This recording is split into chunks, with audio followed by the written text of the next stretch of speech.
আসসালামু আলাইকুম রহমতুল্লাহি ওবরকাত। সুপ্রিয় দর্শক শ্রোতা যে যেখান থেকে দেখছেন সকলকে জানাই সালাম ও শুভেচ্ছা। ইসলাম ও রাজনীতির ভিডিওগুলো পেতে আমার ইউটিউব চ্যানেলটি সাবস্ক্রাইব করে সাথেই থাকুন। সম্মানিত ভিউয়ার্স, আজকের গুরুত্বপূর্ণ ভিডিওটি না টেনে সম্পূর্ণ ভিডিওটি দেখুন। সুপ্রিয় দর্শক শ্রোতা, তত্ত্বাবধায়ক সরকারের প্রধান উপদেষ্টা ডক্টর মোহাম্মদ ইউনূস বাজিমাত করেছেন। ডক্টর মোহাম্মদ ইউনূসের আমন্ত্রণে জাতিসংঘের মহাসচিব অ্যান্তোনিও গুতেরেস বাংলাদেশে আগমন করেছেন এবং বাংলাদেশের সবচেয়ে এই মুহূর্তে বড় ধরনের যে সমস্যাটি সেটি হচ্ছে রোহিঙ্গা সমস্যা। জাতিসংঘের মহাসচিব তিনি রোহিঙ্গাদের কাছে গিয়েছেন এবং রোহিঙ্গাদের সাথে তিনি সরাসরি তাদের সাথে কথা বলেছেন এবং সেখানে রমজানে ইফতার করেছেন। রোহিঙ্গাদের সমস্যাগুলো তিনি অবজারভেশন করেছেন। তিনি নিজে বলেছেন যে রোহিঙ্গাদের যে সমস্যাটা এটি একটি বড় ধরনের সমস্যা।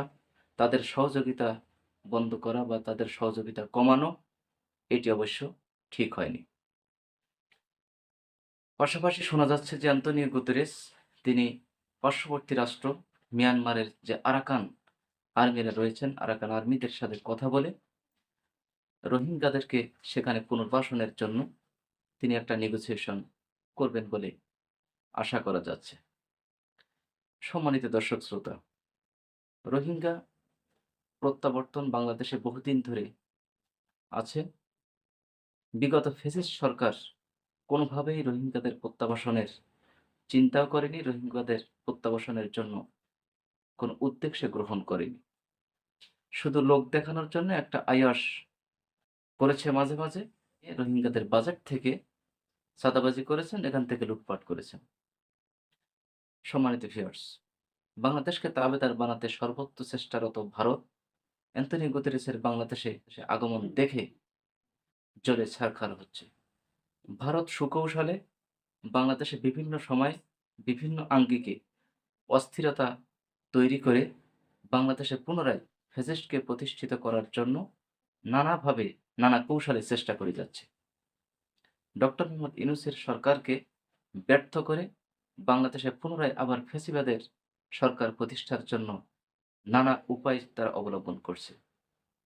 কখনো আনসার হয়ে ফিরে আসছে, কখনো শাহবাগী হয়ে ফিরে আসছে।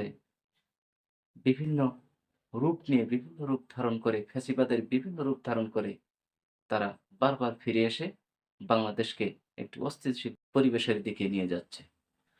সম্মানিত ভিউয়ার্স, একটা খবর থেকে জানা যাচ্ছে যে রোহিঙ্গাদের প্রতিদিন ২৪ টাকা বা ৩০ টাকা করে তাদের খরচ দেওয়া হয় বা তাদের বাজেট যেটা সেটাতে প্রতিদিন ২৪ থেকে ৩০ টাকা করে তারা পায়।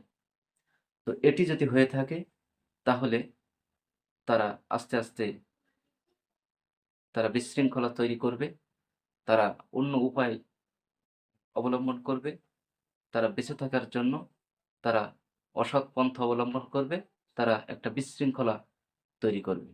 সুতরাং এটি একটি খুবই চিন্তার বিষয় এবং খুব দ্রুত এ সমস্যার সমাধান করা জরুরি।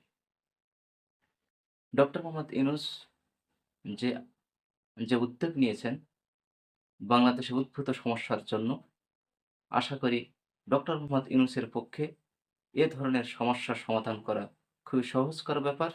আমি মনে করি যে তার কাছে এ ধরনের সমস্যা সমাধান করা কোনো ব্যাপারই না। সুপ্রিয় দর্শক শ্রোতা, বাংলাদেশের উদ্ভূত সমস্যা সমাধান করে দ্রুত বাংলাদেশকে একটি সঠিক পথে এগিয়ে নিয়ে যাওয়ার জন্য ডক্টর মোহাম্মদ ইউনূস সঠিক এবং যুগোপযোগী সিদ্ধান্ত গ্রহণ করেছেন। আল্লাহ রাব্বুল আলামিন তার বুদ্ধিমত্তা, তার প্রজ্ঞাকে আরো বাড়িয়ে দিন। বাংলাদেশকে একটি অনন্য উচ্চতায় তিনি নিয়ে যাবেন, এই আশাবাদ ব্যক্ত করে ভিডিওটি শেষ করছি। দেখা হবে পরবর্তী ভিডিওতে। সে পর্যন্ত ভালো থাকুন, সুস্থ থাকুন। আল্লাহ হাফেজ।